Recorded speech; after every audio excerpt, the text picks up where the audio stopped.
Okay, Siman Chav Gimel Ktsas Dine Kriya Sefer Torah Sifta Zayin V'chein Mishu Dar Eretz Yisrael. Somebody who lives in Eretz Yisrael. Shesham Eisen Yom Tov Rak Yom Echad. There they only make one day Yom Tov. Milvad Rosh Hashanah, except for Rosh Hashanah. Ubal L'Chutz La'aretz, and he comes to Chutz La'aretz. V'yiv Beis HaKnesset B'yom Sheni Shel Yom Tov. Right? He's there for 2 days Yom Tov. So we know that somebody that comes from Eretz Yisrael has to keep 2 days. He doesn't. He has to keep it because of the Minig HaMakam. But ein likros asay lalas tatar. He should not get an aliyah. Adin kamashi pesafti b'sifakaydem, and the halach is like you said before. Same thing like on a fast day, right? Meaning even if they call him up, he shouldn't go. Why On Yud why Zayin, why not why it's not similar to Monday, Thursday? why is it not similar to Monday? No, you mean if it's on a Monday or Thursday, maybe you should Like let him. like That's like what you're let's saying. say a fast day that falls on Monday, Right, right. Thursday. Somebody who's not Uh, fasting. So here we're laning the whole night. no, I hear that. It's a good question, Taka. I don't know. Maybe it does mean that. Also, especially if it's the first day's Yom Tov, then it should also be okay. That the Pais can discuss because it's Cholamayit. Second day Yom Tov is Second day basically is not not. so as the first day Cholamed. Yeah. Correct. So there's laning anyways. Yeah.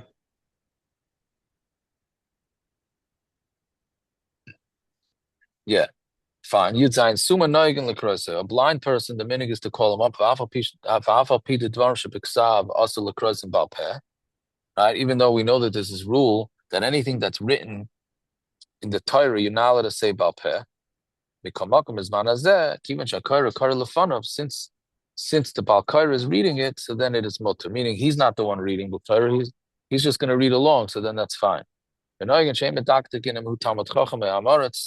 not careful to see if this blind person is a Talmud Chacham or Amaretz, the Mistama, Yachal Likrois, Imakayra, because L'chayra, anybody can read along with the Balkaira. I guess it would depend on how fast the Balkaira reads. Fine, Yudches, Imheru La'ayla Hamakam Sheyikro Beirach. Right? This doesn't come up that often, but it comes up once in a blue moon.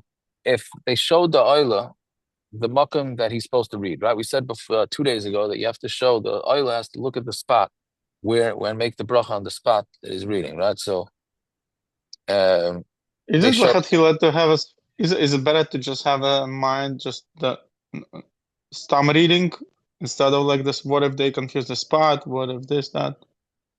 no, you're supposed to. You don't have to kiss the spot. You just have to know the spot that you're making the bracha on, I right? mean, we cannot have stam kavana that I'm making bracha on the laning. No, I don't think so. I don't think so. Mm-hmm. Let's see. Let's see what it says. So you showed him the spot, and then they realized that that wasn't the right spot. That they have to read in a different spot. So whether they started to read, whether they didn't start to read. If it was open in front of him, even if he's in another amud, and he's after, it's meaning the point, the laning is supposed to be the spot is later in the parsha, and it's Aruch Levarach Shenis, he doesn't have to make a second bracha. Because his bracha was on anything that he's making the bracha on and anything that's open in front of him. But that's if it's the whole Sefer Torah was open, meaning most of the time you open up to at least a few columns. But if it wasn't Gali Lefana, meaning either they were very off or he didn't really open it up too wide, as the Sefer, they have to actually roll it. Or even if the Malkum was open in front of him, or that the spot is before, meaning they showed him the spot that's later, and he had in mind the earlier, right? So then, tzarech levarich shenis, you have to make another bracha. Asher baruch baruch. Baruch lo yam shenis, but don't say baruch because we've already learned that baruch is different than baruch Hashem baruch. Yomer tchila baruch Hashem kavod machzod elam ve'ed. Ala bracha rishona sheberach levatala. So you say baruch Hashem kavod machzod elam because you made a bracha levatala because you made a bracha in the wrong spot. Im adayin lo yomer ela baruch atah Hashem. But if he said Baruch Atah Hashem of Noisin Torah and then he realizes that they made the mistake, then Yisayim Lamdeni Chukecha, then he should finish Lamdeni Chukecha. And if the place that he needs to read is above, right? Aval hu samuch, but it's close. Meaning it's within 3 psukim. Shakalu b'parsha sayayim, and it's because it's all in that day's parsha. Then Yasa came, then you could do that. Meaning go back, right? And you could always go back a few psukim to make it that's the spot that he started from, right? Better to do that, even though the tzibur is not going to be so happy, but better to do that than to have bracha levatala. Fine, you test. Every aliyah needs to have at least 3 psukim. V'sheni v'chamishi, and Monday and Thursday. V'chein b'Shabbos b'mincha. Same thing in Shabbos mincha. Tzrichin l'krois l'kulam l'chala pachas asar psukim. Altogether, you need 9. 10. I'm sorry, you need 10, not 9. 3, and then one needs to be a 4.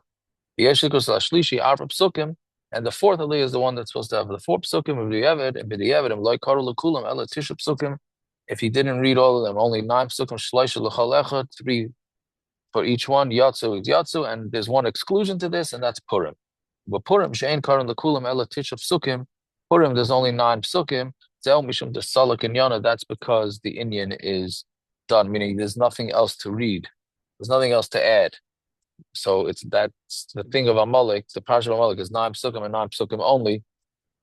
They didn't want to add on. I guess it would be too much to add on psukim from before and after. Fine.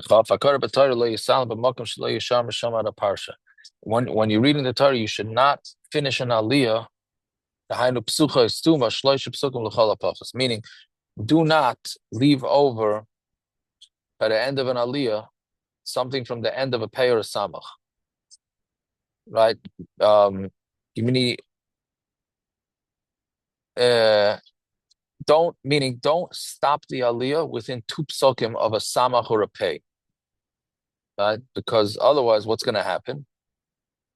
Because a person's going to see, oh, they stopped the aliyah there, and then there's only 2 psukim to a samach or a pei, and they're going to think, oh, you only have to read 2 psukim for an aliyah. It's a very interesting chashash. I'm going to be Rav Aaron on this one. I think we do this. I don't think we do this. I think we have aliyahs within 1 and 2 psukim of a samach and a pei.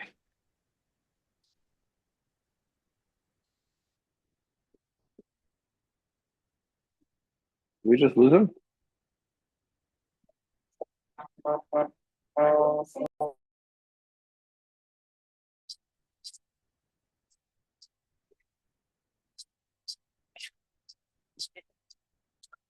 Am I there? Yes. Okay, sorry. Yeah, what are you asking that the chashash is not a chashash? No, I think we actually, in practicality, have this. But I will be more careful to notice when I'm out of the Sedra and point it out. Oh, that's what you're asking. Yeah.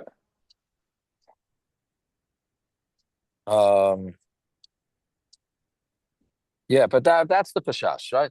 The question is, anybody when we paying get to attention this to any next of this? year, when we get to this next year, when we do this again, I'll have a list for you. Okay. Or I'll say I was wrong.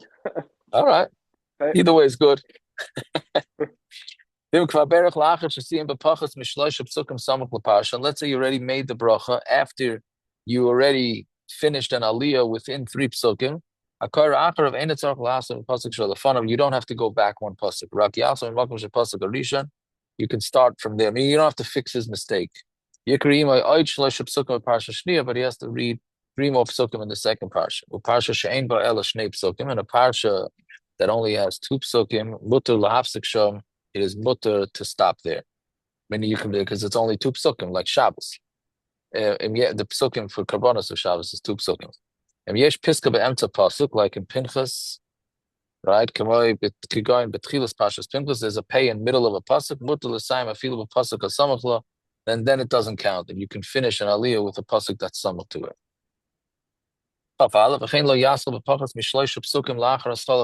You also shouldn't start within 3 psukim of where a parsha began. The aliyah before it should not finish within 3 psukim of the end, because you don't want to start within the 3 psukim. Fine. So you should always try and start on the Aliyah with something good and finish with something good. And you also shouldn't finish with a Maisara. That's where the Aliyah in Parshas Devarim, the week before Tisha B'Av, we don't end it on a sad note. Yeah. Fine. Okay, we'll stop there. I'm not sure tomorrow night. Tomorrow night we'll probably be around the regular time. Yeah, might be a little bit early. Let's call it maybe for 9 o'clock tomorrow night, Bezos Hashem. But we'll text it out. All right. Enjoy. Fine night, everybody. Zag